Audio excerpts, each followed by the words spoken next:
Hello বিয়স, এই লম্বা লম্বা মাছটা কি মাছ আমি জানি না। তো এই মাছটা আজকে নিয়ে আসলাম, সামুদ্রিক মাছ। মাছটা খুবই সুস্বাদু।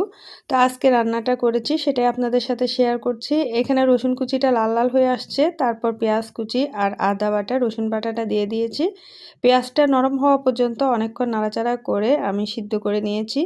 এখন কিন্তু আমি লবণটা দিয়ে দিব স্বাদ মতো।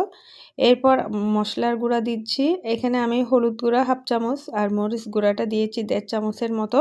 আর সামান্য পরিমাণে মাছের মশলাটাও দিয়ে দিলাম। দিয়ে বেশ কিছুক্ষণ নাড়াচাড়া করে কষিয়ে এরপর 2টার মতো টমেটো কেটে দিয়ে দিয়েছি। টমেটোটাও অনেকক্ষণ পর্যন্ত কষিয়ে নিলাম।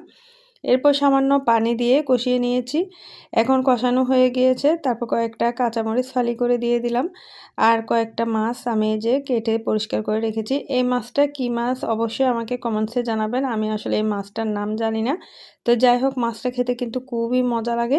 মাছটা একদম রান্নার সাথে সাথে শক্ত হয়ে যায়, একদম মাংসের মতো। আর যে একটা সুন্দর ঘ্রাণ আসে বলার মতো না, খুবই সুস্বাদু একটা মাছ। তো যাই হোক, এই মাছটা এখানে অনেকক্ষণ কষিয়ে নিয়েছি আর সামান্য ঝোলের জন্য পানিটাও দিয়ে দিলাম। দিয়ে বেশ কিছুক্ষণ নাড়াচাড়া করে রান্না করে নিলাম। এরপর ধনিয়া পাতাটা দিয়েছি।